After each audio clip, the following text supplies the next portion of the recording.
So, but that's the worst of it, which is good. Yeah, that's definitely good that was the worst of it. The man in the other car though, he's like, he passed out in his car. Yeah, he pulled out and passed out in his car, and the car just stopped. And yeah, it was crazy. But yeah, so they gave me a Honda Civic as a rental. Man, I love that car because I hated that Cruise. I absolutely hated that Cruise. And this Honda Civic, it's a zippy little bugger. Yeah, it's nice. All right, so last week we finally got to the point where we could authenticate ourselves, which is great news. Why don't we go ahead and start off with loading up WAMP? Might as well.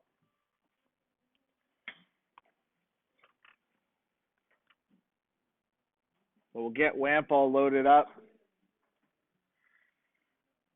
It's green. And then in a browser, I'm just going to navigate to the Comp 1006 folder and open up last week's lesson so that it's open in our browsers. So we're definitely progressing based on the new course outline that I've done. We're definitely progressing well. So this will mean that we'll have all of the login, log out done like we do. However, we have a couple of things we have to do at the beginning of this class to kind of take care of last week's lesson and finish it off. And that's just a couple of like little things. Like for example, right now we have login, register, and log out, and all three are available. Doesn't really make a lot of sense that log out would even be visible, right? Because we're not logged in or logged out right now. We're not anything. So this should not be seen. And when we log in, we kind of want log in and register to disappear, right? So we need that kind of toggling. The other thing too is at the very beginning of the course when we first started to build this, I said our administrators would have the ability to manage users, right?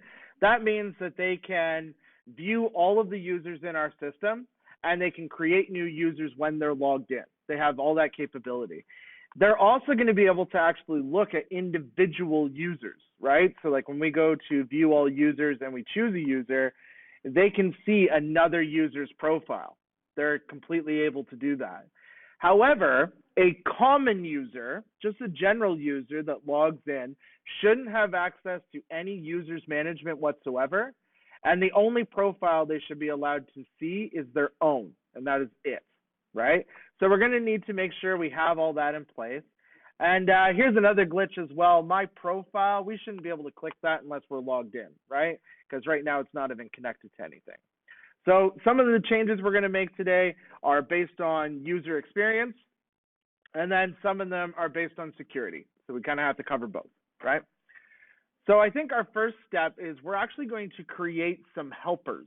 We're going to create some authentication helper functions. Now, we haven't really built any functions in this class for any reason, but because we're going to be doing consistent authorization checks in all of our files, it makes sense to not have to rewrite the authentication logic over and over and over again every time we need to check to see if somebody's logged in or not, right? Kind of a do once, maintain it in one area, keep it dry. Have you guys heard that term, dry? Don't repeat yourself. It's a very common programming term, which basically means make things modular, don't make things redundant. That's the idea. All right, so we're gonna build ourselves a nice little function library to help us out. Now, the easiest way to open up the folder that we're working in, first open up your IDE. Don't worry about what's currently in there.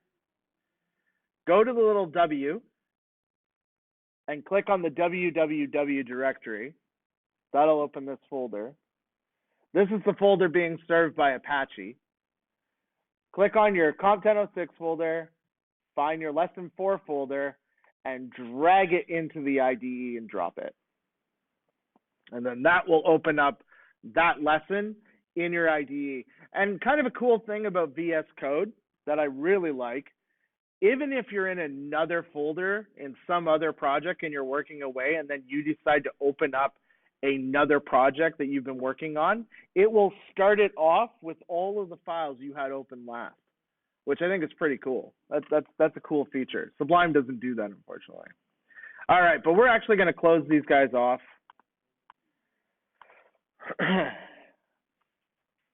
Okay, so we're going to build some authentication helpers, and we're actually going to build those under our includes folder here. So right now we have one kind of helper library. We're using this connect.php that we have, right? But we're going to build another library. So we're going to choose to create a new file. And this one's going to be called _ authentication helpers.php. It's a bit of a mouthful.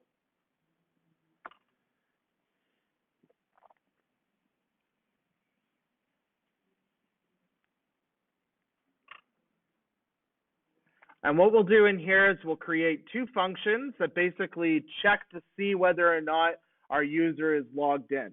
Now, do you guys remember how we made it that our user was logged in? We added something to a super global in order to kind of set the user as being logged in. Do you remember first of all, which super global did we use? Did we use post, get, or session? Yeah, it was session. Why would we use session over post or get?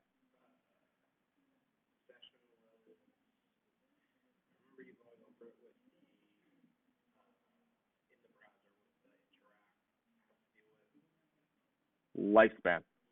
Yeah, how long it lives. Yeah, so session will live for the entire lifespan of the browser, which is great because that's what we want. Whereas get and post will only live for one request. The second the request is done, they're done. They're dead, right?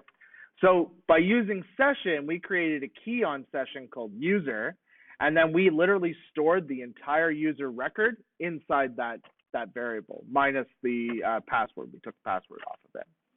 So because we have the session, we have the user in the session, all we really need to do to know whether or not the user is logged in is check and see if that session variable was set, and if it's set, then he's logged in. If it's not set, then we know they're logged out, right? So we're going to start this off with just the PHP tag, right? And you can use a closing tag if you want to, but it's only going to be PHP code in here, and it's implicitly closed anyway, so you can kind of be lazy if you want to. So the first thing we do is we have to make sure the session is running. Before we can ever check a session variable, the session has to be running. So our first step, and we're going to get so used to typing this, is to check the session status and see if it is equal to none. Because if it's equal to none, then we know we need to start it up. So we'll do that.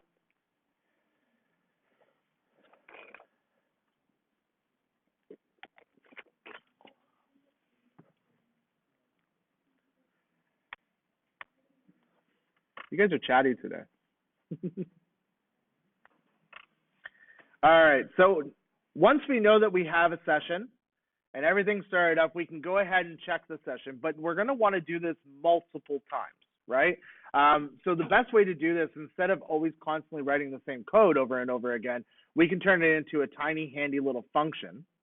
And then after that, we can make it even simpler by then creating a constant that is equal to that function call. So every time the constant initializes on every page load, that function will call and store its value in place. Very, very simple. So first we'll write the functions we're going to use. So we're going to write a function called isAuth. And my naming convention is kind of on purpose. Ruby has the ability to add question marks to symbol names. So you could actually write this as that, which is so readable, right? And the idea is that it returns a Boolean, either true or false. So what I do in languages like JavaScript or PHP that don't support that, I write the is underscore in front of it, which is essentially the same idea. I'm going to return a Boolean. That's the idea here. So the Boolean I'll return is either true or false. So I'm just going to return, and I'm going to use a built-in function in PHP that checks to see if a variable is defined, is set, and not false. It's called isSet. And if the variable doesn't exist, it will return false. So we can actually check to see if user is set, and if it's not set, it will return false. Now be careful using this with associative arrays, because isSet will actually check this first. And if this is not set and then you request a key on it, it'll blow up. So you want to make sure you at least have the array, even if you don't have the key. But it's a super global and it's created by PHP, so we're fine. The next one we're going to check is function is admin, which will also return a Boolean. So we'll say return.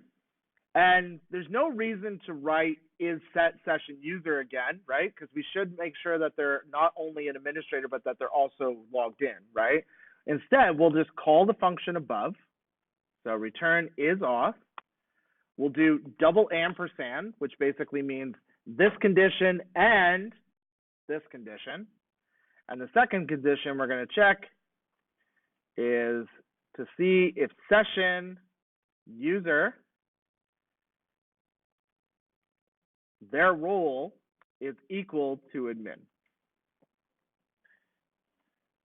Because if their role is an administrator and they're logged in, then we know they're an administrator level. So we have is auth and is admin. You could, if you wanted to, because some people do like to do this, you can write the negative for each of these as well if you wanted to support better readability. So you could have not underscore auth, which would basically just return the reverse of this. And you could have not admin, right? And you could write it as general or as common user or whatever. You can make as many of these as you want to support your own system. All right, so that's under the Authentication Helpers under our includes folder, right? So make sure you have that in place. Now, this config file that we created quite a while ago, we're actually going to use it not only just to create those normalized paths that we're using, but also to load in libraries that we're going to need throughout our application. And some of these libraries, like the Authentication Helper, we will need on almost every single page. We're also going to create a helpers library that will help us with redirects, and we'll use that as well and load that into the config as well. That way it's guaranteed to be on every single page we have the config file, which should be every single page in your application, really. Okay, is anybody still typing out Authentication Helpers? No? All right, I believe you. I'm going to open up the underscore config.php. What is all that wonderful garbage? Oh, we wrote that last time, didn't we? And then we commented it all out. Well, I'm deleting it because it's taking up a ton of room. Go ahead if you want to, unless you're keeping it around for reference. Yeah, I'm getting rid of it because it's too much stuff. So we're in underscore config.php now. And what we're going to do is we're going to create a couple of more constants. So that's what we created up here, right? This is the constant's name. And then this is its value, is how this define works. I'm not a big fan of PHP's constants definitions because I feel like that's a really goofy way to define a constant, but it does kind of follow C++'s format as well. Most languages, to define a constant is usually you type it in capitals and then you might have like a preceding word that defines it as a constant. But this we have to use a function, which just feels weird. But we're going to define two constants. The first constant we're going to define is going to be called auth, which will basically just mean whether or not they're authenticated. And we're going to call the isAdmin function to verify that. Now, I've forgotten a very important step. I'm trying to use this function, but I have not done what? What have I missed? No, this part is fine. This whole part is fine here, but I'm trying to call a function that I may not have access to because of visibility here. So I am missing my include, right? Because we defined it in this Authentication Helpers, we need to make sure it's in here, otherwise we have no access to it. So just to make sure it doesn't get included more than once, we'll just include once. We'll start it out with root. And then it's in the includes folder under underscore authentication helpers. Now this is one of those file names that's definitely going to lead to issues. Make sure you type this in correctly and that it's the name of the file that we typed in the code, right? Otherwise you're going to have a linking issue. We'll know right away anyways. The thing will throw an error and tell us that the file doesn't exist. So once you have that included and you have your first defined constant, we'll define our second one. The second one is just going to be called admin, all capital letters. And this, we're just going to check to see if they're the admin. Oh, I goofed. Look what I did. I did this stupid. This one should be auth. That's what I get for not paying attention.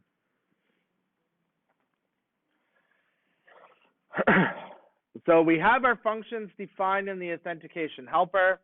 Now we have some constants defined, so we can use the constants every time. Basically, what will happen is when our page loads, these functions will get called immediately and execute. Their logic will be stored, the return value will be stored inside these constants, and then all we have to do on every single page that we want to check whether or not they're authenticated or they're the administrator, we just check the constants. That's it. Nice and simple. So if auth, do blah. If the exclamation mark auth, so not authorized, do blah, right? Makes it super readable, easy to use. So I think the best place for us to start out, if we go to our browsers, let's take care of this login, register, log out issue that we've got going on here, right? Because that's not very user friendly. We shouldn't see log out right now because we're not even logged in. So you if you click log out, yes, it says you've logged out successfully, but that's only because it's a super dumb script and it doesn't know that we were logged in the first place. All right, so we're going to fix that. The way we're going to fix that is we're going to go to our navigation. So now open up your main nav PHP file. And our config is already included here. So those the auth and the admin constants should be defined and ready for us to use. So our first step, yep. Oh, Control P. Very handy because it'll search through your whole project. Yeah.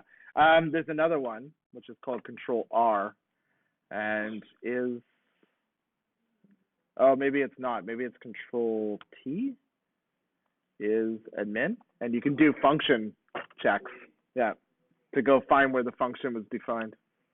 Yeah, that one's really handy. All right, so I'm going to actually take those functions now, or the constants themselves, and I'm going to wrap them around some stuff. So if I scroll down, I've got this UL, and I've got 3 menu options: log in, register, and log out. It's about line 36-ish, right? So what I want to do is I only want to see login and register if I'm not logged in, and I only want to see log out if I am logged in. So because of the order that this is written in, I think the easiest way to do that would be to put a line just after this UL, right? So we're just above the first LI here. And we'll write our PHP tags. And we'll write if not auth, meaning not authenticated, with the colon. So if I'm not authenticated, then I want to see login and register. And you don't have to tab these in, but I like to tab them in because it makes it a little easier to see. So if I'm not logged in, then I'm going to come down here to where register is in the closing LI tag. And I'm going to write PHP, and I'm going to write else, which for some reason seems to just jump right to the left side. It's the only one that does that. Else, I'll tab this one in. And then the last little bit that we need, PHP and if. So what this says, if I'm not authenticated, then go ahead and execute this code. So that means we'll see the login, we'll see the register button. Otherwise, which means I am logged in, right? Only show the logout, and these two won't be seen, right? So it's just a standard if else written in nice PHP shorthand. You can write it long, like you don't have to use this colon, you can use a curly brace, and then write a curly brace down here and an opening curly brace over here, and then a closing curly brace instead of this end if you wanted to write it more like a traditional if-else statement, I just find the readability goes away, because sometimes you wind up with so much stuff happening inside here that it's hard to match up the closing curly brace to your opening if, right? This way, at least it's clear. I know that end if, there's an if statement somewhere further up. So go ahead and save that. And we're motoring along. We might end a bit early today.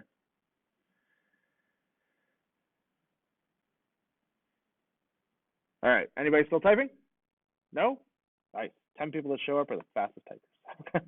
All right. If you click refresh, log out should go away.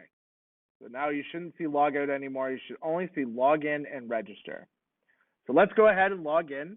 You guys created accounts last week. If you don't remember what it is, just go ahead and register a new account.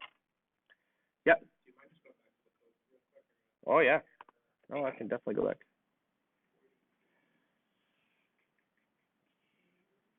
It's probably you're missing this colon on the else statement. No? Are you missing the colon on line 37?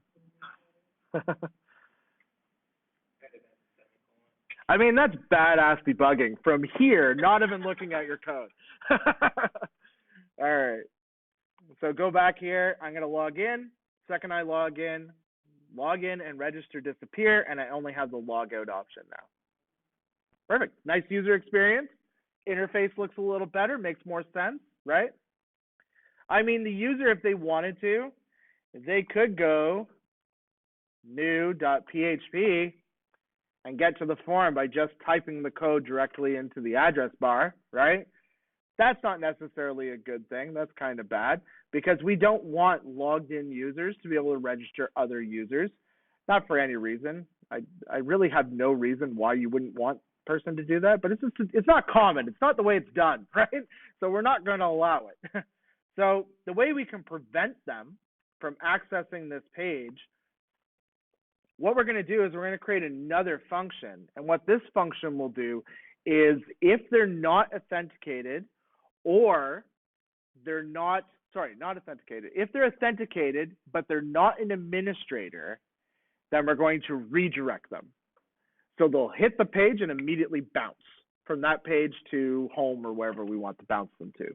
We can give them a session message if we want to be like, hey, you're not allowed to access this page. But I kind of believe in obscurity, security by obscurity, which basically means as little information as they need to know. You hit a page and we bounced you back. Actually, what really should be ideal is we should be bouncing them to a 404 and just say, you got a 404. They don't need to know any more information than that. But for simplicity, we'll just bounce them to the home page. All right, that's going to look a little different. That's going to be a redirect. Wow, there's a lot of stuff in here that's kind of goofy looking. All right, so we're going to do a redirect for that. So let's jump back to our Authentication Helpers. Yeah, let's go to Authentication Helpers. We'll write a new function. And we'll call it not admin redirect. So it's not a not admin redirect, it's not admin, so we're going to redirect. Just making it nice and small, not really legible. So basically, we're going to do a check. So if is auth, right? And not is admin. So if you're authenticated, but you're not an administrator, then we're going to add the header, right? Which will do the redirect in there, and then we'll exit. Now, we should actually provide a path to allow the user, to allow us as developers to define the path, because we may not want to always redirect back home. We may want to redirect somewhere else. So we can actually provide a variable in here called path. And then in our header, we'll just use string interpolation and we'll just do location, colon, and then those curly braces with $path inside of it. So all we have to do is provide the path, and then that will redirect to wherever the path is going, like so. Does that mean that we could call on this function at any time for a different path? Yep, wherever we want. Yep. Just keep in mind of what it's doing, because it is auth, is the min. We are going to create some redirect functions, and then we'll go back to the old scripts and fix them so that they're not just duplicate code everywhere. Yep. All right, so we have our not a min redirect. This will go on the top of any admin level page that we don't want a general user to have access to, but only if they're authenticated. So it's a bit bizarre, but it should work in theory for every page that we really want to stop them from accessing. So let's add these to some pages. So the first page we're going to add this to will be our new.php. So let's go to new.php. And at the very top, but underneath this config, because remember that's what's pulling in our authentication helpers, we'll add in PHP, not admin _ redirect. And then to make it just redirect to home, we'll just give it the base path that we defined way back, because that's basically home. So if you're authenticated but not an administrator, you're going to get redirected.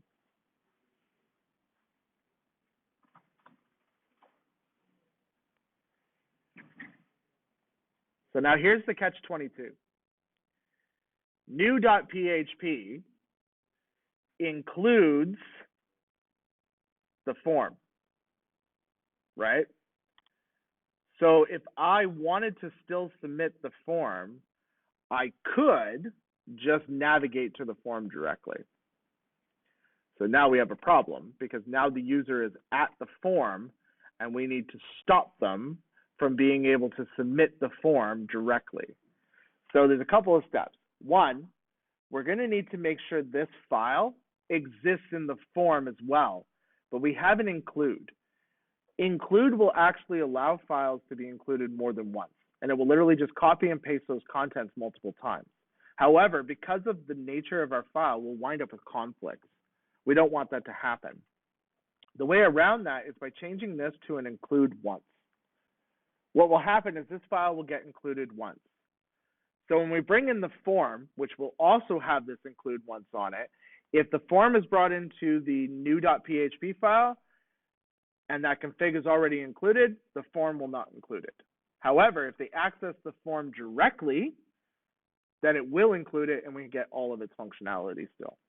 So it's a bit confusing, but basically the idea is that anything inside this file will only be included once. Doesn't matter how many times you call this statement, it will only ever copy and paste that content one time. So next step, we need to open up our _ form.php and scroll to the very top. So let's just above this PHP form data thing, and we can cheat a little. If you jump over to new.php, you can actually copy these two lines, line 1 and 2 from new.php. Go ahead and copy those, and then go back to your form and just paste them in place, because they're going to be identical. So that will stop anybody from just saying, okay, well, cool, I can't access new.php, but I'm going to be cheeky and jump directly to your form.php.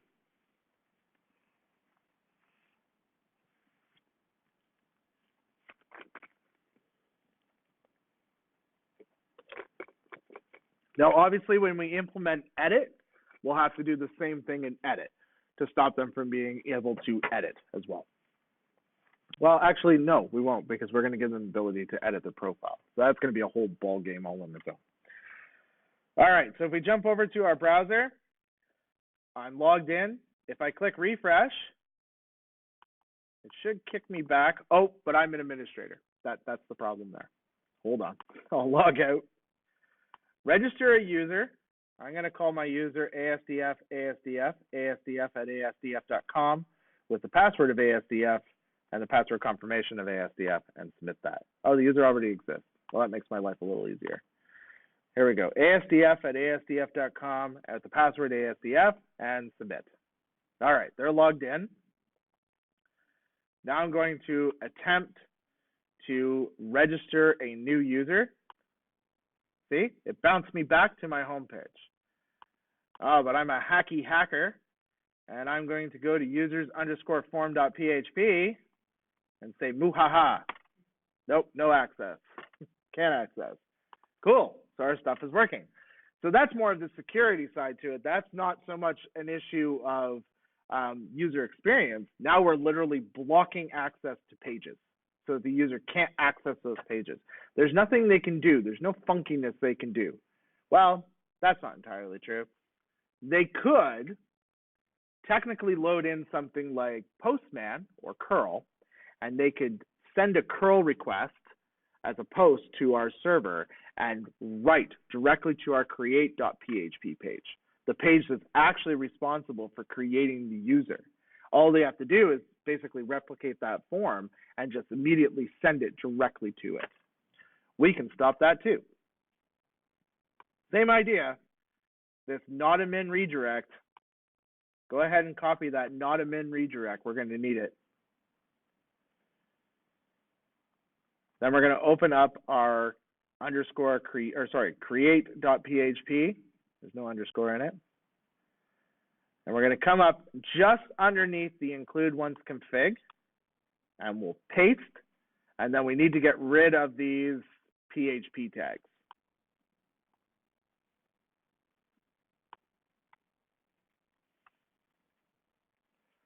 So even if they send a curl request to attempt to create a user either through curl or through Postman or something that allows them to send a post request, they can even do it with JavaScript directly from our page. If they try any of those avenues to be able to create a user and they're not allowed, we're going to redirect their request, which means their response back will be our home page. We'll just get our home page as a response. So that's good. So we stopped them that way. If we have a bit of time, I'll actually show you how to do that. We can use JavaScript and send off a post request to it. All right, cool. So they can't, let's see, it's usually a good idea to see what they can see. So right now, they can't access the ability to create a new user. Nope. They can't access the _form.php, or sorry, under users. And in technicality, they shouldn't be able to actually even navigate to create.php. So they can't even navigate to create.php. Okay, cool. So that's good, but we still have this issue. If they click on users, they can still view all of the users, right? We need to prevent that. We need so that they can't view these users and they can't go and look at an individual user. That's a no-no, right? So the way we're going to stop that, let's open up our index.php. And right under this config, and I bet you it's still sitting in your clipboard, if you just hit Control V, we'll put the not a min redirect there as well, which basically means you're authenticated, but you're not the administrator, so you're not allowed to access this page. However, there's a way around that. Let's think about our logic for a second. You're authenticated, but you're not the administrator. How could I get past that, even if I'm not the administrator? You're authenticated, and you're not the administrator. That'd be a really hard way. There's actually a much simpler way. Do you want to see the simple way? Yeah. All right. So here I am on the page. I hit refresh. Nope, not allowed to access that page. So I log out. View all users. Because now I'm not authenticated and I'm not the administrator, but that's not what we're checking. So the way for us to fix that is under here, we're actually going to do a if, and this is a little bit annoying. We have to do an if auth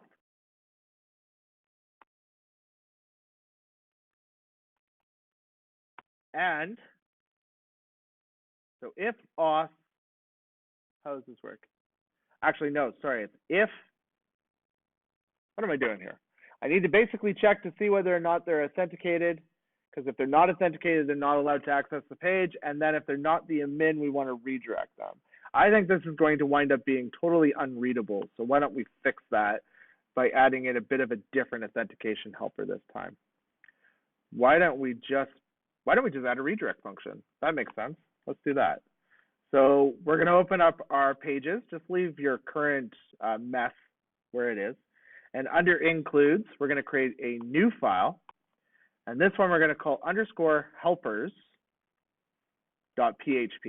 And what we'll do is we'll write some redirect functions that will allow us to redirect with some flash messages and stuff. All right. So our redirect is going to be very simple. It's just going to be function. Helps if we start with a PHP tag. It's super important for writing PHP. So it'll be function redirect. We'll give it a path. So very similar to the one we already wrote. Header, location, with the path inside there. $sign path, I mean. And then we'll exit. So very, very simple redirect function.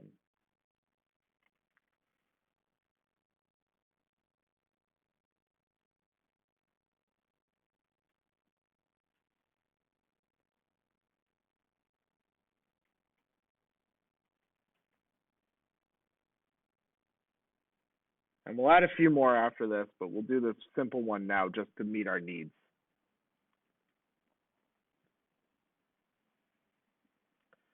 So we have an auth check and we have an admin check, and now we have a basic redirect.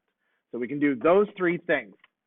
So if we go to our index.php file, I'll just give you a second to finish typing that out. If you go to your index.php file, I think we can get rid of the not admin redirect, and we'll just simplify what this looks like. All right, so under this, I'm going to get rid of this statement. Okay, we'll type a simple if.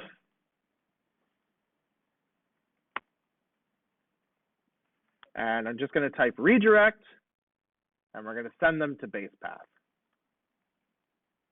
And then we'll need the condition. So the only people allowed to check this are administrators, right? The only people allowed to access this page is an administrator. So what do? Done. That's it. If not admin, let's put the not operator in there. If not admin, then redirect.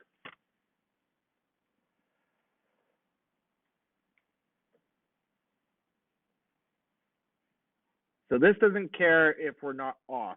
This will only work if we are authenticated. Is that the way that works? Let's double check. I think my logic might be a bit goofy. It's been a long day. If I refresh, oh, hold on, call to undefined function redirect. Oh, of course there is. We need to go to our config file, and we need to include that helper. So we'll just include it down here at the bottom. Include once root dot includes _ helpers.php. There we go. That's a great place to put our helpers. So now our redirect will be included on every page. So that's under _config.php. My apologies for bouncing around all over the place.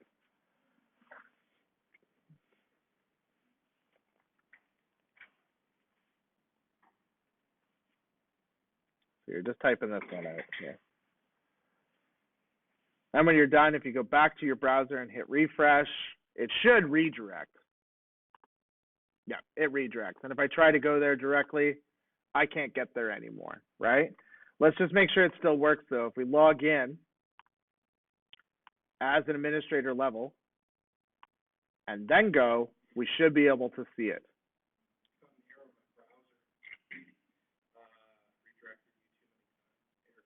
You have a redirect loop. So what's happening is you have a redirect like in a redirect. And so because your truth condition is happening every time, you're redirecting back to that same page. And then it redirects, and then it redirects, and then it redirects. So let's take a look at what's likely happening here. So first of all, does your underscore config have the include once in it? It must, yeah. So in the index, do you have if not admin redirect the base path? Redirect to base path. Yes, okay. And are you on the users?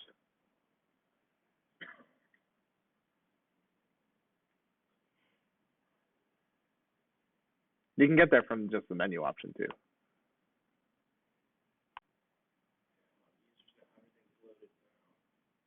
Okay.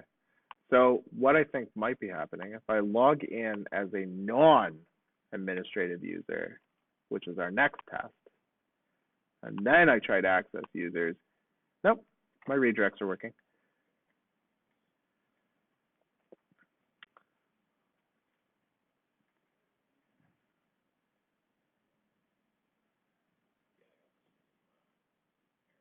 Same error?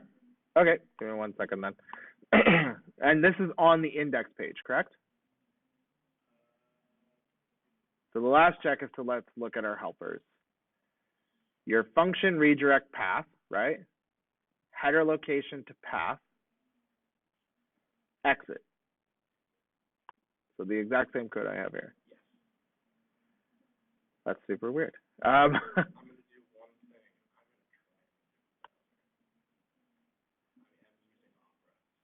Are you? That shouldn't matter though because it's all server based. Yeah. And the server doesn't change.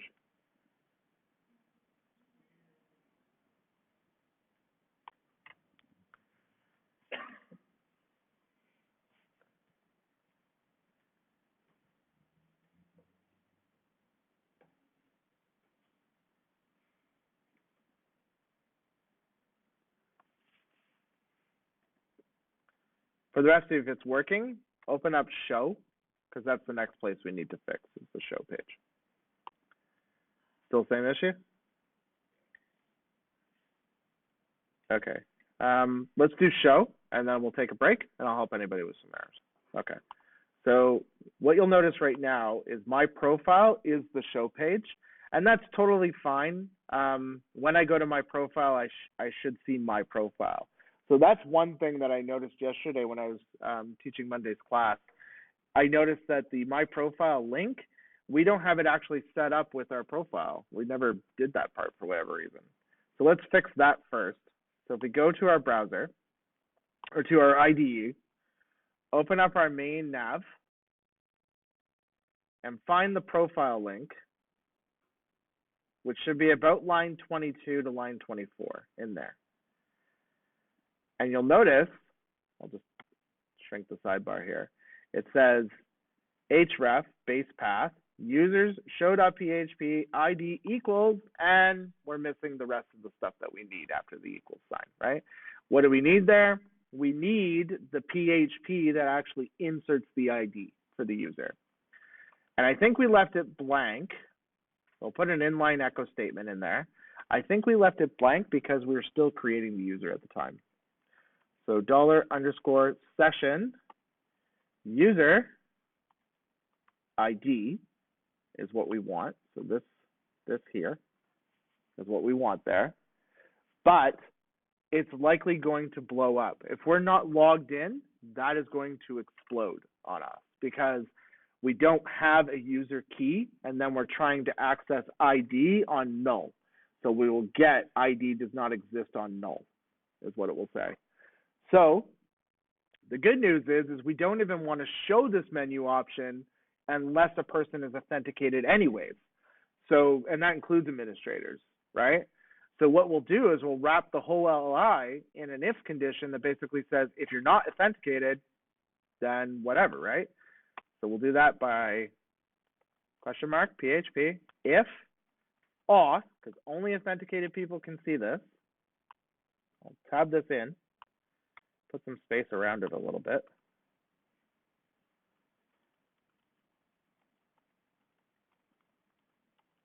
end if. So if you're authenticated, then you can see this. If you're authenticated, you obviously have a session. You obviously have a session user, and that user definitely has an ID. Otherwise, you wouldn't be authenticated. So by just this simple check, we can go ahead and spit this out with any other type of logic. Because that will definitely exist.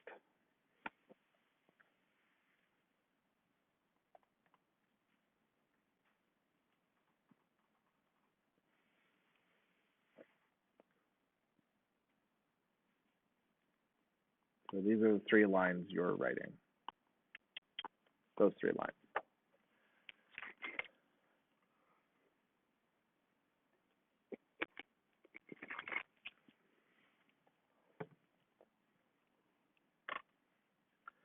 That helpers file we created, if you decide you want to add any extra helpers in your project and you're finding that you're writing a lot of redundant code, that's the place you need to write functions for your redundant code. Because that file you should be including in your config, and your config should be included on every single file you create inside your project.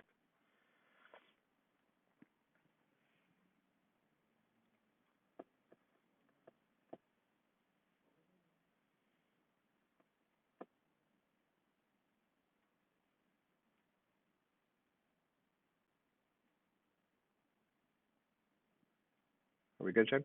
Yeah. All right. Okay, so I'm going to jump back to the browser. I'm going to click refresh.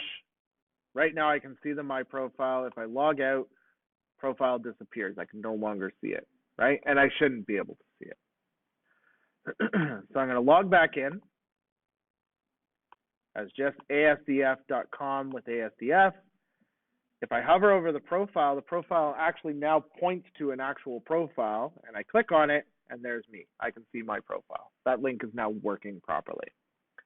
But here's the problem. Even though I can't access the index for users, what I can do is change this lovely number to another number, and another number, and another number, and I can go through and see all the users that are in the system by just modifying that number. So we need to protect against that because we don't want the user to be able to just access that unless they're the administrator. The administrators are the only ones allowed to access other users and manage other users. So the way we fix that, we're going to open up our show for show. And right under the config, we're going to add a new PHP in here. And we're going to say if you are, actually this would be the perfect place for this. No, we'll do it properly. If you are authenticated, no, actually we'll do this in 2 ways. We'll do if you're not authenticated,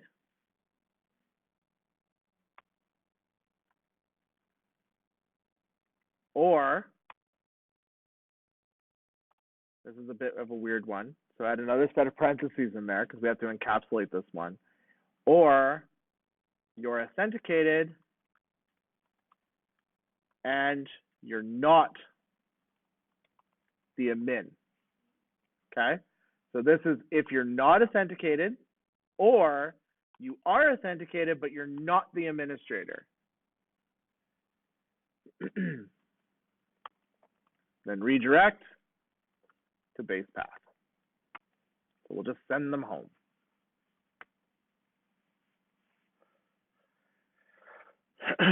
So that's going to lead us to a problem because what that basically says to us is any person that accesses the profile page that is not authorized, redirect, that's fine, that makes sense, right? You're not authenticated, so you shouldn't access the profile. However, if you're not authorized and if you're authorized and not the administrator, you're also going to get redirected, right? That's not quite the logic we want. We need to adjust that a little bit. What we really want to say is if you are authorized, but this is weird, but the get Is it just ID? Yeah, it is. If the get ID does not equal the session user ID, that's the logic we want. I'm going to move this to separate lines so that it's a little easier to read, because this is kind of beefy.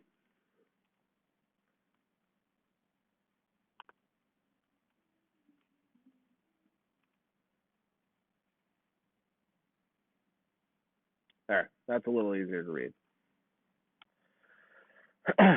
So if you're authenticated or you're authorized and your get ID, the one that shows up in the show ID, does not match your user session ID, and we have one more and to check as well, and you're not an admin, then you will get redirected. Kind of a mouthful. But the idea is that if your get ID matches your session ID, then or doesn't match your session ID, then you shouldn't be modifying that person because that's not you, right? So it's a bit of a mouthful. I hope that logic works. I feel like it looks a lot more complex than the logic I wrote originally. But I didn't seem to write it down anywhere, which is weird. All right. Just give me 2 seconds. We're going to test that logic because we're going to end there for 15 minutes anyway. So I'm just going to test that logic. So I'm going to refresh. Oh, I got redirected back, right? I can access my profile. Let's just make sure I can't access anybody else. Nope, I get redirected. Let me log in as the administrator because the administrator needs to be able to modify. Cool. And if I go to users, view all users, and I click on Eleonora, I can still access it. So I can access it as an administrator, but I can't access it if I'm not an administrator. And one other thing we need to just quickly double check, not logged in, and I can't access. So perfect, we met all the conditions. So I'll put that back up there. Okay, so we'll take 15 minutes. We have one more other thing to do. We just have to hide the users folder when nobody is logged in and there's no authenticated users. And the only person that should be able to see that users folder is the administrator anyways. So we'll do that when we get back after the break. And then after that, I think that's it actually for authentication. We are going to move on to editing, updating, and destroying a user, which means we'll be done with users hopefully by the end of this class. Yeah. And then next week we'll do parent-child relationships and building resources. So basically everything we've done with resources, we're going to do all over again over the next few weeks. So you'll get double practice on it. It's a bit different when you don't have to build authentication as well for it. So, all right, cool. Let's take 15. Yeah, we'll take 15. The last step that we want to do is make it so that this users, when we're not even logged in, users shouldn't show up. But obviously it shouldn't show up even if you do log in and you're not an administrator, you shouldn't see users. So we need to make sure that it's completely removed for a general user, but only visible for an administrator. So if we go back to our IDE, we'll open up main nav. And this whole first part is the thing that no, not that part, sorry, actually. It's right here. On line 29, LI class nav item dropdown. So we're going to write the PHP statement that we need above that LI. And we're going to create an if condition here. And then at the very bottom here, on line 38, just after it, we're going to close that PHP and if condition. All right, so the if condition is going to be if you're authenticated and an admin. So not only do you have to be authenticated, you also have to be an administrator to see that. If you are not those two things, if you are not authenticated and you're not an administrator, then you don't get to see this wonderful drop down. And you need both those pieces.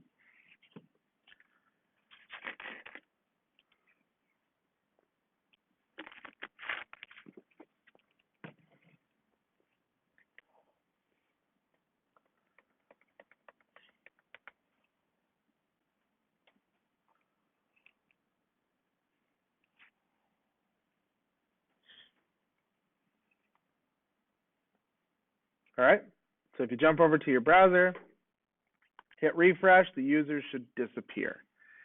If you log in with an account that is not an administrator, you still shouldn't see users. If you log in with an account that is an administrator,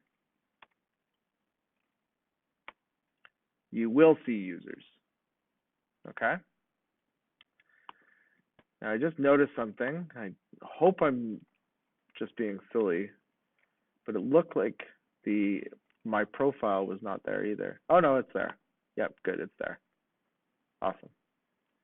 Okay, cool. So now we basically have a cleaner interface. We're only showing fields that make sense. So only the public-facing links are available, right, which is what we want. When we log in as a general user, we only get general user accessibility, so the profile for the general user. They can still view contact me, about me in the house. They can log out. They just can't register new users, right? Perfectly sensible. They will be able to access the ability to create comments on posts. We'll do that in a couple of weeks when we create parent-child relationships. The administrative user has the ability to not only edit their own profile, view their own profile, they can actually go to users and view other people's profiles, right? They can also create a new user if they choose to, all from their role, right? Now, what would be really beneficial is to add another field in there, giving them the option to choose a role as well, so that they could either use the default role of general or turn a user into an administrator role if they wanted to create another administrator. So that leads us to the next step. So we have a user, we can create users, that's fine. The one step we can't do is actually get rid of users or modify a user. So what if a person gets married and they change their name, right? Or what if a person wants to change their password information or change their email address, the registered email address that they have, right? There's a lot of reasons why somebody may want to change their information underneath their profile, and we need to give them the ability to do that. But we have to think about it we have to be kind of conscious how we think about it, because a user should be only able to edit themselves, but the administrator should have the ability to edit anybody, right? So that gets a little bit tricky when we actually fire this information off to our update form to allow them to actually create this other user, right? Update this other user that's not them. We want to make sure that we don't allow a non-administrator level user to edit somebody else, even accidentally, right? Or maliciously. So it gets a little bit trickier. And I was really super nice, and I spent about an hour on the weekend creating like a flow chart of how all this works and stuff. I don't know if it makes it easier to understand. I can always hope that it does. If you go to the lesson plans, which there's a link somewhere inside Blackboard, there's links all over the place. Just go to one of the links. Takes a second to load because of her Heroku, and I'm cheap and won't pay for a host. There we go. Click on Home. Click on Introduction to Web Programming, and we are finally at Lesson 5. Yay! 9 weeks, Lesson 5. But that's fine. We've covered a lot of information, though. All right, we talked about Authentication Helper functions today. We talked about adding authentication, so all that's in there, our utility functions. All right, getting the user. So edit. So just like new, and we have its counterpart create, new is the visual thing that you see. It's the view, right? It's the thing you see where you can actually add the information in for that user. Create is the action that actually takes that information and puts it into the database. Edit works the same way. We have a form, right, where you can visually modify the information for the user. So we'll need to make sure we pre-fill the form with the information for the user. And then once that's pre-filled and you've modified it, you can submit it, and then we can use update to actually update those details, right? So it's kind of a two-stage thing. The cool thing about it is that we basically populate a form with all of the user's information entirely. We don't have to check to see if they've modified the fields. We literally do something called nuke and pave, which is we take the 5 fields that they give us and we just immediately overwrite them and update regardless. Even if this data and this data haven't changed at all, even if they're the exact same, we'll just modify it every single time. Because no matter what, we're going to cost ourselves at least one MySQL transaction no matter what, because either we're going to pull the user down in order to check them, right? Or we're just going to update. So whatever one we choose, we're going to have to do it regardless. So it makes sense to just do the nuke and pave, which is just literally right over top of the data that's there. However, there's 2 ways we can approach password changing. Some forms, which you guys may have seen on some websites that you go to, you can modify your username, your email address, your first name and last name information, your birth date, any of that type of information you can update. But if you want to do a password change, you have to actually invoke the password reset operation. It's like a completely separated thing, right? And part of the reason why they do that is because of this nuke and pave idea. When I populate the form, the password is never going to populate in those fields because of the way the password field type works. So the data will never be in those fields. Plus, what am I going to populate it with? The 256 character hash, which has no relevance to the user, right? I'm definitely not going to store their password as raw data because that'll freak them out, right? So how do we deal with that? There's 2 ways we can do it. Either we can hide those 2 fields so they can't update them regardless, right? And we can force them through a password reset process, which I don't think we have enough weeks in this class to go through. Or if they leave them blank, we don't update them. But if they populate data in them, we update them. I think that one makes the most amount of sense. That's the easiest to work with. And we'll just put like a little disclaimer on it that basically says, change this field, and that will become your new password. I mean, it's not the best user experience, but it's good enough, right? All right, yeah.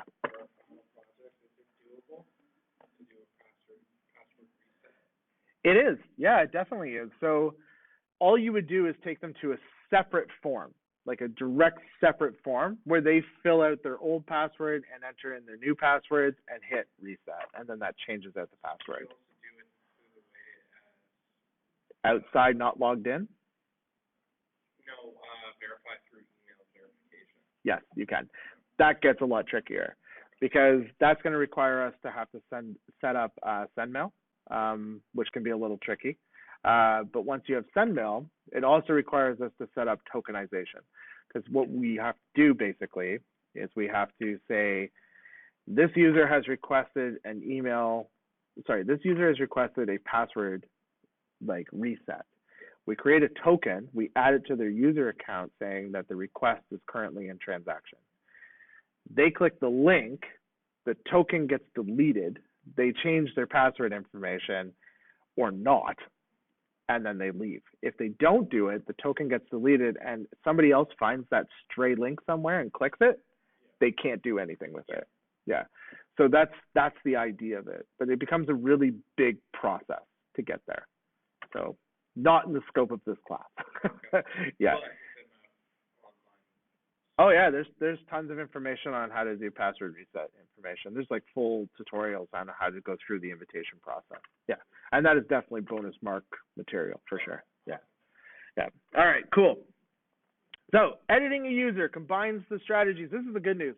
All of the stuff we've been doing for 8 weeks has set you up for being able to write this stuff a lot faster, because a lot of it is just replications of strategies that we've already implemented. For example, editing a user is very similar to show, because I need to pre-populate the form with the user's information. Where else did we select the exact precise user that we needed? In show. So the code is identical. We can literally just copy the content from the top of show and paste it right into the form, and then we can populate our form with that data. Those are identical. The update function, again, it's just a combination of show and also a combination of create. Using those two strategies that we learned in those with validation, sanitization, and normalization, we can just literally copy contents over to be able to create our update. And then destroy is literally just show and then a simple SQL command to destroy the current user. All of this goes a lot faster because of the strategies we've learned before. So it makes it a little bit simpler. We aren't going to copy and paste. We will type it each out so that way, we get familiar with it. We build muscle memory and stuff like that for it. Cool. So I will show you this wonderful thing. I feel like this is a common thing because I tend to use naming conventions, very common naming conventions, and I think it kind of confuses people because they assume that those names have to be the way they are, but they don't. And so if you wind up troubleshooting somebody else's code, you may be like, oh, here's the problem. That name's not the same as that name. And then you'll change it, and then everything will go, bad, right? So I use naming conventions just for the simplicity. What I do is I name the fields inside my database with the underscore separating any spaces that I need, right? And I write them out full. No F name, L name. First underscore name, last underscore name. So it's explicit what is going inside that field, okay? I name all my tables in plural because it's users. It's holding several rows of users. So I name them always in plural. My convention is based on most model view controller systems. They all work the same way. So I just follow that convention and I just stick with it. When I'm ready to actually take those and bring them into my application, I write my select statement with my bound parameter, right? What will happen is it will return, for example, this fetch statement will return a row from the MySQL table. And the way it sets up its keys is by the column names in your database, right? So that's what's happening. When we fetch a user, it's literally fetching the row directly out of MySQL. It converts the column names, ID, first name, last name, email, password, avatar, role, created at, and updated at, converts all of those to keys, right, in an associated array, and then takes their values and populates them as their values and creates this wonderful structure, okay? So far, the names of the columns and the names of the fields are the exact same because that's what PHP and MySQL do. You have no control over that except for what you decided to name them in your MySQL table. So for this process to here and the structure we get back, that's all being handled by PHP and MySQL, okay? Where it becomes different is when we start talking about the forms themselves.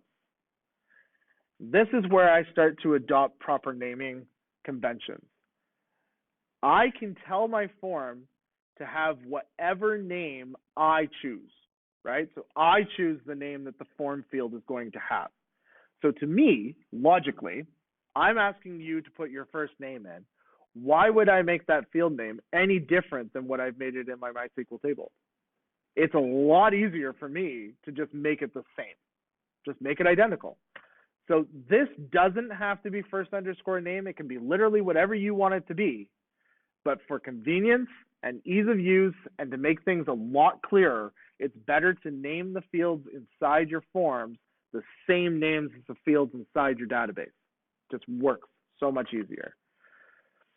When this gets converted over to the post, right? So when we submit our form and it becomes a post object or a get object, depending on what superglobal you're using, the names, the keys of the post is the same as the names inside your form, okay?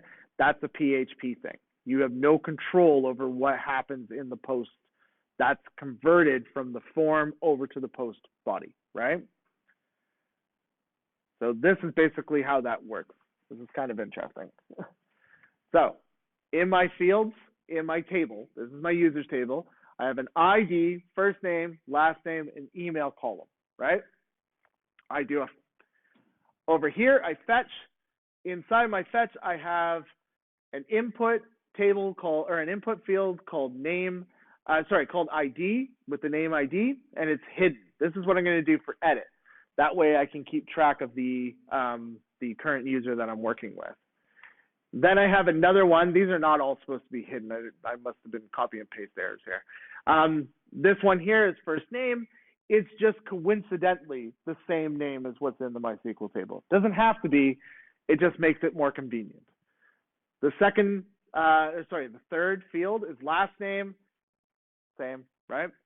And the fourth field is email. And again, it's intentionally made to be the same, so that way it's easier to deal with.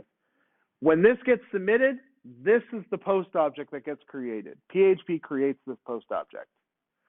Notice also that the values for the MySQL table will wind up in here, and that's what will wind up down inside our post object when we actually create our edit form. Okay? I'm hoping that the flowcharts will help, and the write-up, because there's a ton of write-up in there, will help make that a little clearer on how that data is transferring from MySQL over to the form and into our post object, because I realize that part can get a bit confusing. Eventually, it becomes second nature, and you just do it, and it just becomes something you just understand. All right, so the first thing we're going to work on is this edit form. The good news is we've already basically created it. If you open up your form for users, it's the same form that we're using for that. The only thing we need to do is make some very minor modifications to it in order to populate it with form data that we're going to need. So right now we have form data equal to form data, and this is the thing that we're using, that when you go to create the user, if you get back an error, we pre-populate the form with the form data again. Remember? So when we were creating our user, right? So I'll log out. I go to register. I type in Sean. I type in McKinnon. And then, like a numpty, I forget all the other fields and I hit submit. But Sean and McKinnon still stay in those fields. And that's because of that form data. We're literally taking the post object, reassigning it to the session form data, and then we assign that off to the variable called form data. And then we populate our form if anything happens to be inside of it. We can take advantage of that functionality that we've already built, and instead of taking the form data and signing it back through the post, instead we can actually go get the user, add that to the form data object instead, and then it will populate the user throughout that data thing. So I think an example makes more sense than trying to explain it. The first thing we need to do under the users folder, remember I said that we're going to wind up with like 8 files under here? Well, here comes number 6. So under there, we're going to add edit.php. And edit and new are going to be extremely similar. They're not very different at all, right?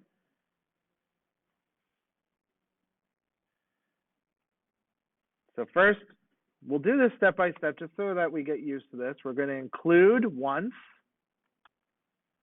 dir name __ dir __, right? /config.php. So we're going to include our config file. That is now so much more important than what it was before, right? Because it now also controls our logic for our authentication checks and that type of stuff as well.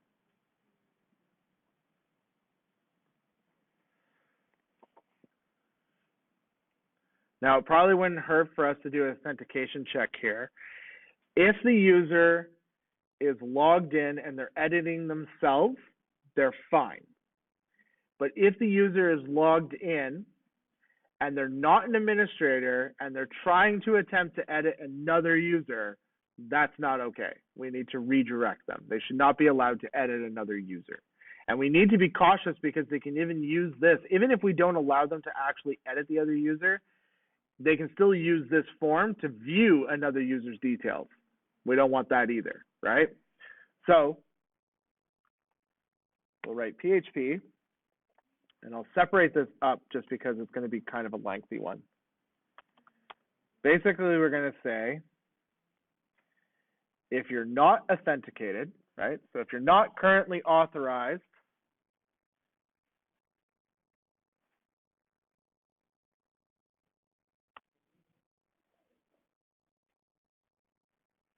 or, and we're going to have to wrap this in a set of parentheses, if you're authenticated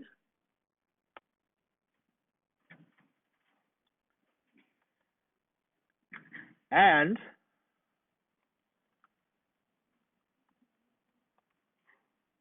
are we using getID for this actually? Yes, we will be. If the getID does not equal the session user, let me collapse the sidebar here, ID. So this should seem very familiar, right? Same code we had written before.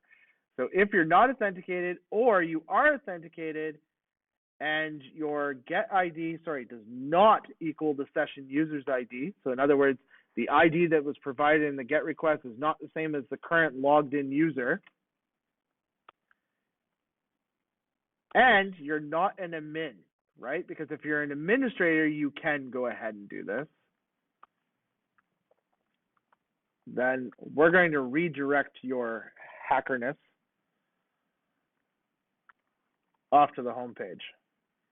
Off you go. Back to Slovenia. That's right. See you later, script kitty. We need to put in the flash. I want to write that now.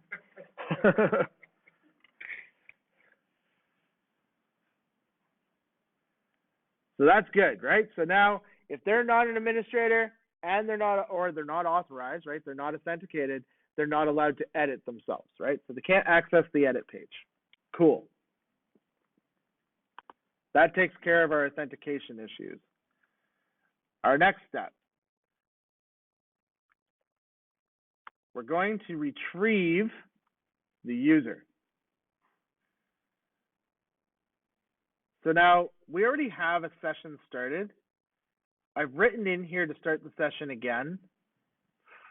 I think we will, just to be sure that we have it. It's not even so much to be sure that we have it, just then it explicitly tells people that we did start a session.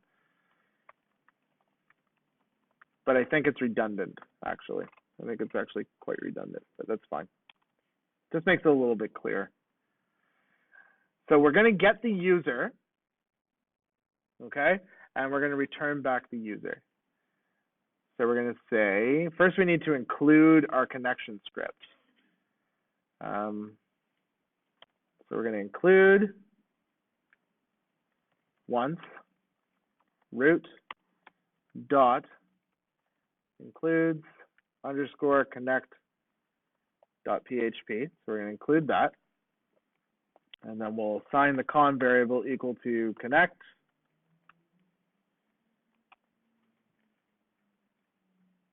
So now we've got our connection. Get the user. So we're going to get the user from the ID that was passed. And we'll kind of follow the same logic we did in show. We'll do user underscore ID is equal to $ underscore get ID. Okay.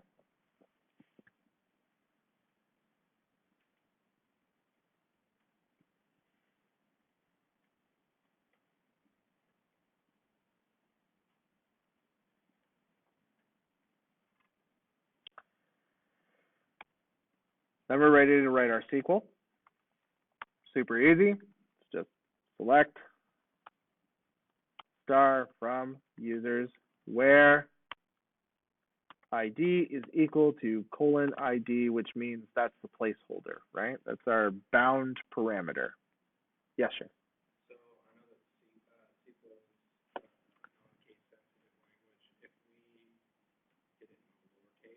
It's fine. It works.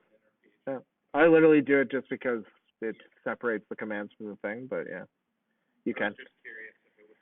One thing I will note though, I think what will happen if you type them in lowercase, if you're using VS Code, it won't do the nice fancy highlighting. Yeah, I'm not sure. I might be wrong, but I don't think it does. You'd have to try it. Then we're going to create our statement, right, which will be equal to us preparing. This is our prepared statement. That SQL. There we go. We're preparing our SQL. Then obviously, because we are expecting a bound parameter, we need to bind the value to that bound parameter. And we do that by doing bind param. We tell it which param we're binding to, the variable or the value we want to bind, which is user ID, and we're expecting it to be an integer. And the interesting thing about this is if user ID, for example, was a string, PDO param int will actually cast it to an integer. It forces it to be an integer. So that way, when you go to submit this to MySQL, it's submitting a literal value. So it's submitting a literal integer or a literal string or a literal object or whatever it is that you're submitting. It forces it to be what it's supposed to be. And that's great because that stops things like SQL injection.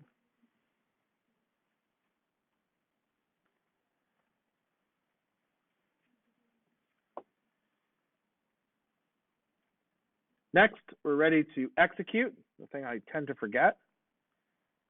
So this will execute our statement.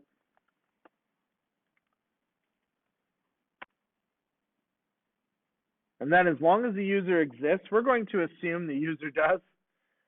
We're going to do stmt, or sorry, no, we're not. We're going to do underscore. Why are we doing that? That is really. Oh, I see why. All right, I'll wait till you get to execute, and then I'll explain what we're about to do, because it's kind of a bit weird.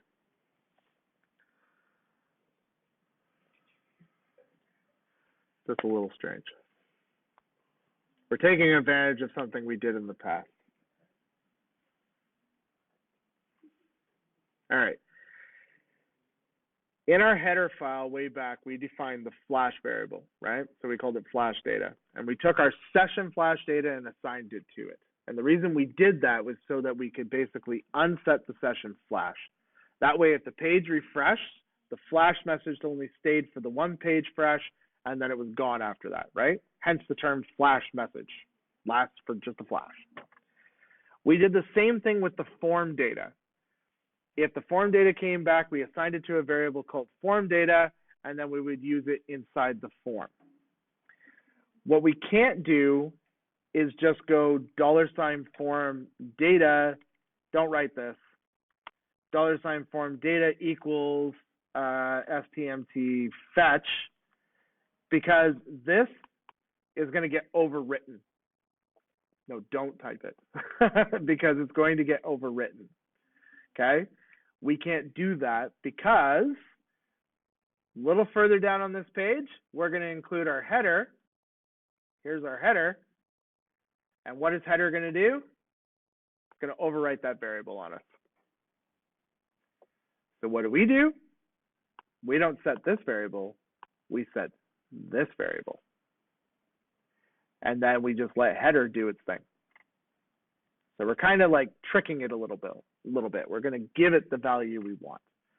So we need to do this in kind of an interesting way, though.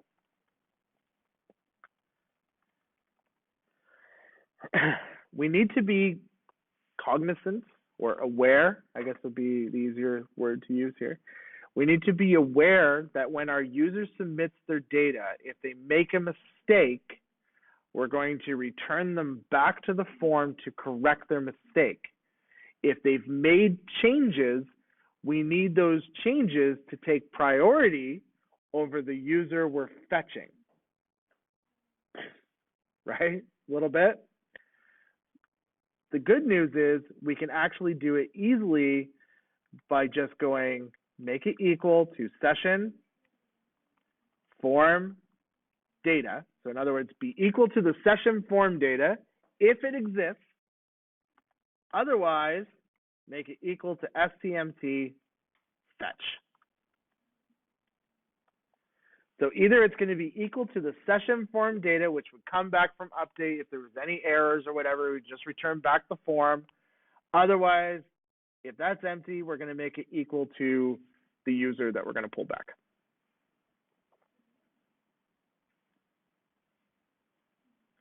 Actually, let's make that a little clearer just for when you guys are looking at your notes later.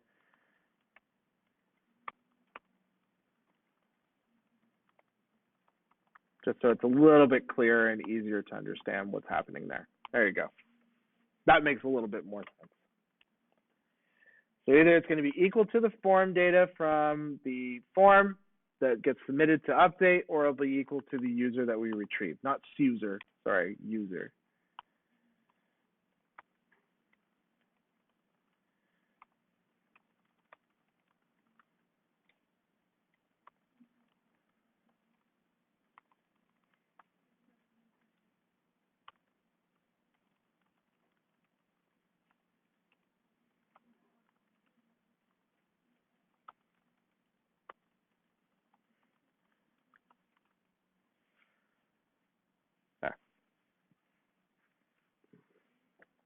That's a bit of a tricky one for sure.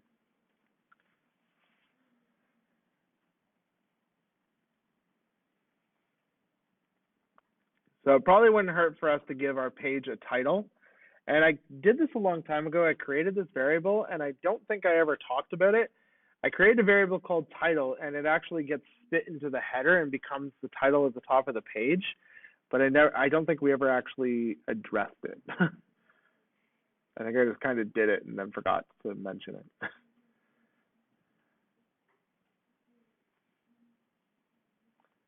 Just give you a second to finish that. It's kind of a bit of typing for sure.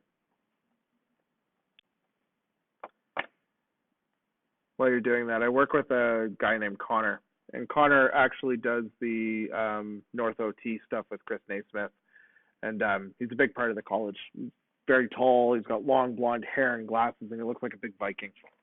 Anyways, we were talking about typing, and I was explaining to him that I have a student in my Monday class, and she finger pokes, right? So it takes a lot longer for her to type than it does for, say, other students who can use all their fingers. And I said, did you take keyboarding in high school? Because I took keyboarding in high school. That was a thing. We didn't even have a choice. You had to take it. Like, that was just a requirement. And he's like, no, what's keyboarding? And I'm like, what do you mean, what's keyboarding? You know how to type? He's like, well, I know how to type the letters, but I can't type the numbers or the symbols. I have to look down. And I was like, what? Because, like, and he's like, plus my fingers rest on WASD. Because that's the gaming keys, right? So everything he does is from WASD. And I'm like, that's the weirdest thing. I'm like, you know, they put the nubbies on the F and J so you can find them, right? That's the purpose. How many of you took keyboarding in school? It's like a dead art. It's like, it's so dead. I keep my pinky is on my ring finger. Yep. W, and then my middle finger. That's my rest. What? Mine is literally ASDF. Yeah. Like, no, yeah. And then my left is.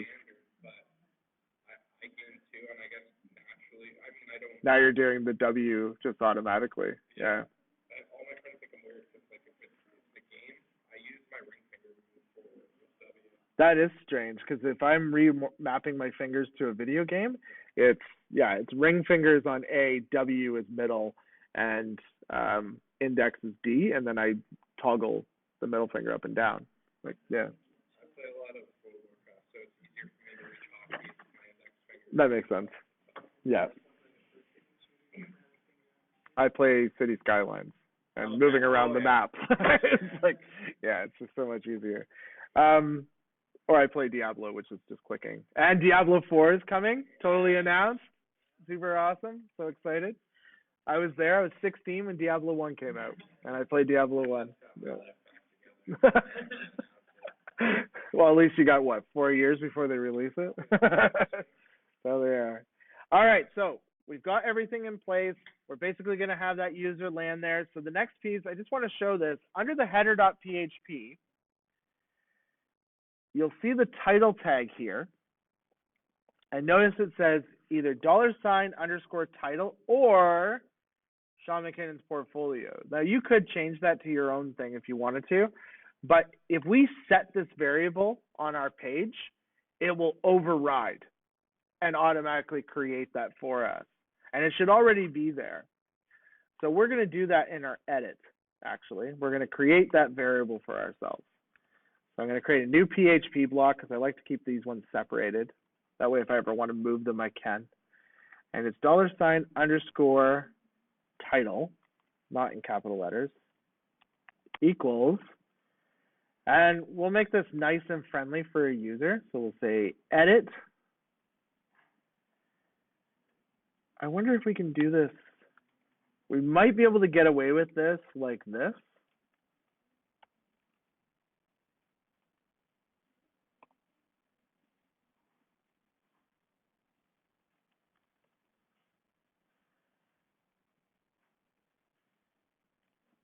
Yeah, we should be able to get away with doing that. Oh, as long as we have the other quote character. There we go. String interpolation acts a little funny with constants, but I think it works okay with associative arrays. I think it's fine. So that will set the title. And then something else we need to set, because our form is the same form for both our create function and our edit, we need to give different actions, right? So the form for create points to create.php, but we need the edit form to point towards update.php. So what we'll do is we'll create a variable called $_action, and then we'll make it equal to the full path. So base path /users/update.php. So basically the path that we're going to send the user form information off to have it actually updated.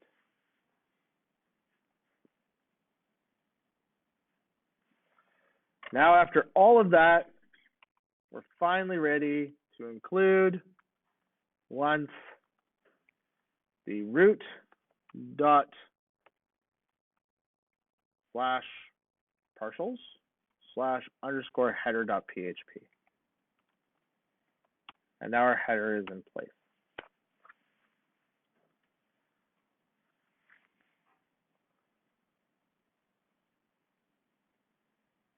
Now, like I said this before, this is not an HTML class.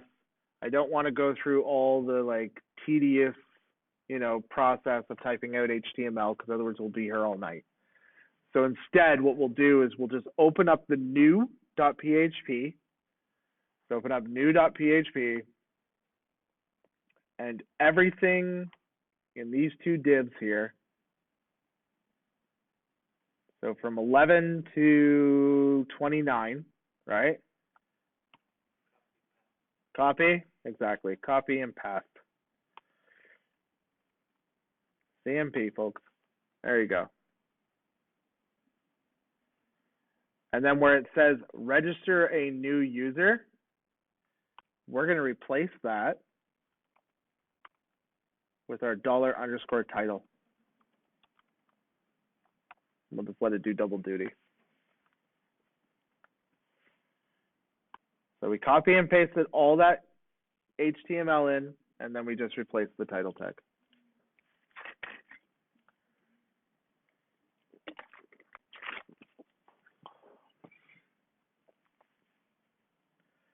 Now, the good news is we still have our avatar image. We still have this user form. The user form has the script tag in, I think, from the JavaScript that will actually replace it. This thing will still function the same way as the new did. Exactly the same way. There won't be any difference. The only thing is our form is going to have access to this action, and we need to update our form a little bit.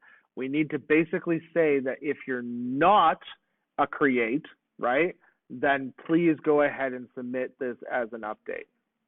And we'll just use a little bit of cheeky logic. Is anybody still typing this out? No? Okay. So I'm going to open up the form. And up here in the action is where we're going to do this. This is going to be a bit interesting. So we're going to create a new PHP variable. I'm in form, yep. And we're going to say underscore action equals $_action, or, and then I'm going to take the code that's currently here in action, copy that, paste it in here. Oh, hold on, we got to modify it a little bit. There we go. Whoops, did that wrong. There we go. And then I'm going to replace this inside here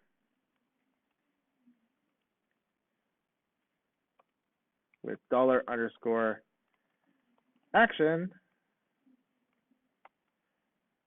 like so. It's a bit of a trick here. Oh, I created one too many thing here. So we've got this guy in here, and then we've got this new line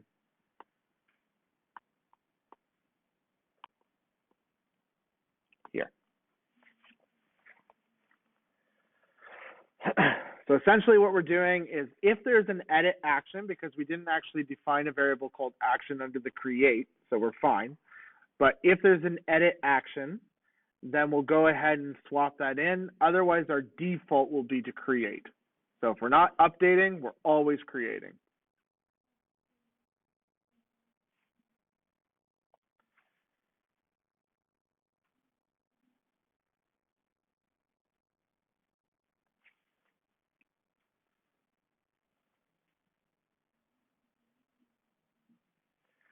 And then we have one other piece, and this is a bit annoying, but we have to set the ID in a hidden field. And the reason is because if we want to update the correct user, we need to know the ID of the user, right? So we got to make sure that value gets passed on. And basically what we'll do is if we have that data, we'll pass it on. If we don't, then we won't bother creating that field, okay? And we can literally add it wherever we want because it's going to be a hidden field. So we don't care. We don't need to worry about how it's visually going to appear, right? So what we'll do is we'll do it right underneath the form. We'll add a PHP if statement that basically says if is set $form underscore data ID. So if there's an ID field,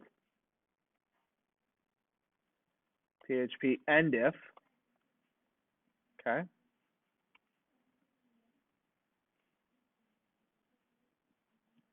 Is it function? Oh, I figured out how to move my cursor. I don't have like an end or home on my keys here, so it's function and the right cursor goes to the end. And then it's just a simple HTML input.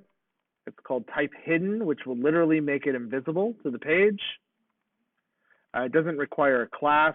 It doesn't require an ID. It doesn't require anything except for the name, ID, and a value. And then the value will be $form underscore data ID. Just like that.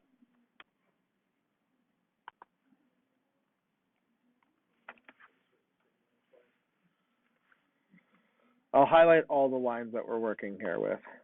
So this guy here,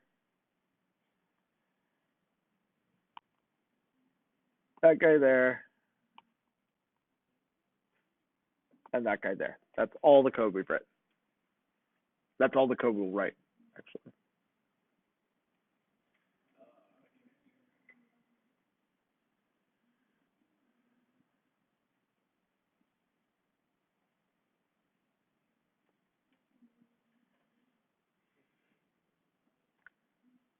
And then because we're literally rocking ahead of both the other classes, like we're almost a full lesson ahead of the other two classes, I think what we'll do is we'll create the update page, we'll var dump the post, and then we'll call it a night. And then if anybody needs help, I'll give them a hand.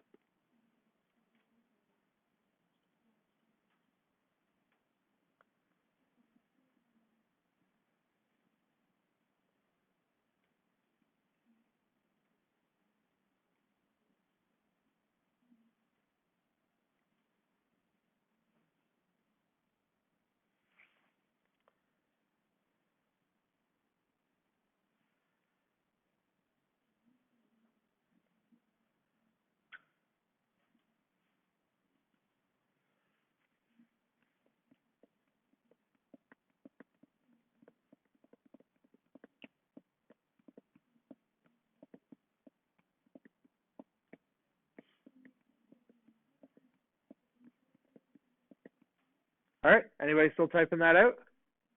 No? Okay. So let's create the update page so that we can test this.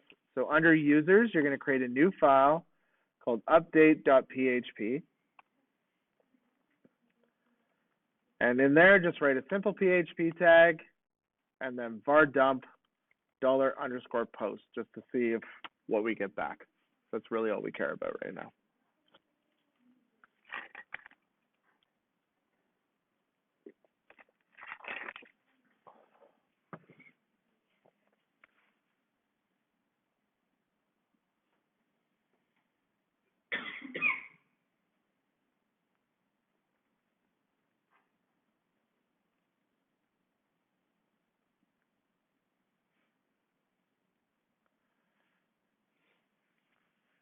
Now getting here might be a little bit tricky because we don't have a link to it.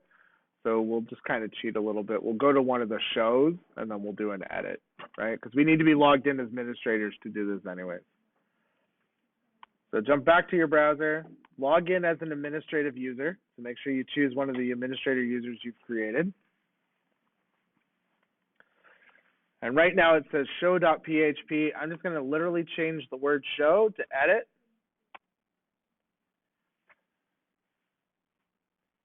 And I'm getting a session start error on line 9, which usually means that I haven't checked the status. That's what causes that issue. So if I go to edit.php line 9, yep, because I wrote session start instead of session status.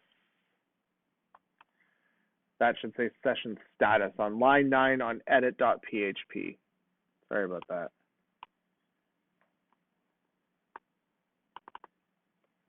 That should be session status. Yeah, I certainly can.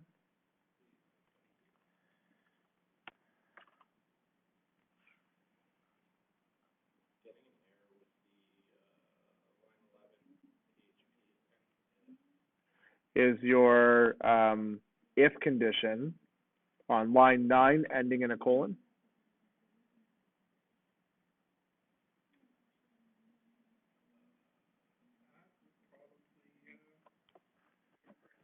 Yeah. How long is it going to take before I actually catch that stuff? You'll learn the error message and then you'll just do that, just like that. Yeah. The second you start to familiarize yourself with that error message. Yeah.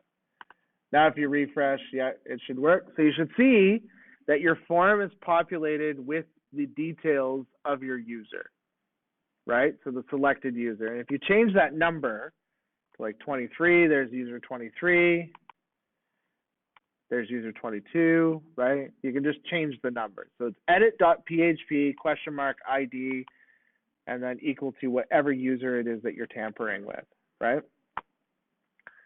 So now if I want to modify this, I can just say modify this dude at this.dude.com or at this.dude@com.com. There we go. We're both on the same page here. How do you make an admin? Oh, okay. Yeah. So if you don't have an administrative user, make sure you've created a user, right? Go to localhost phpMyAdmin. Log in as root. Go to your comp 1006. Click on users so you can see the users table in full. Figure out who you're going to make the administrator. And if you look over just under the role column, you'll see general. Double click on it and it will give you a drop down and just change it to admin.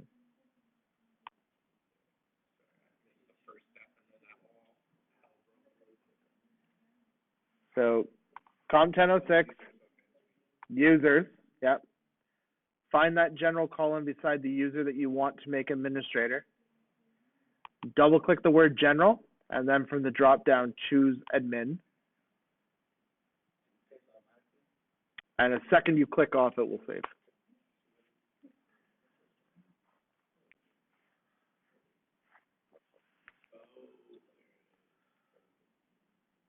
Yeah, it's kind of a Where's Waldo to find, but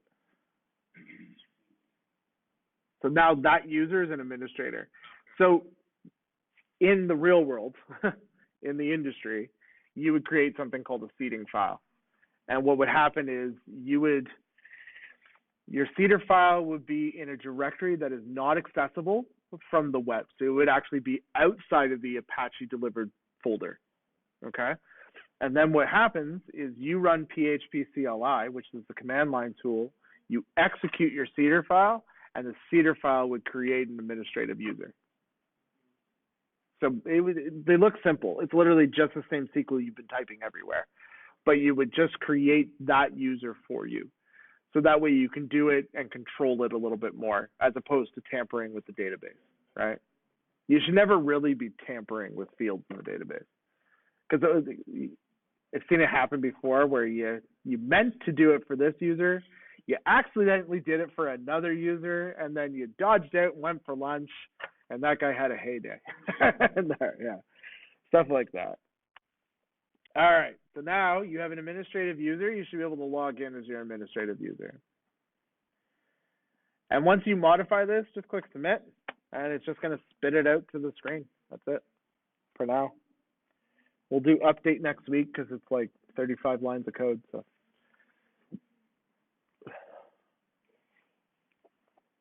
cool. So you can either go and get, I don't know, it's still dark out either way, but you can go. I can give you project support if you need any project support. What else is there? Or you can get help from me if your code's not working. So any of those three things.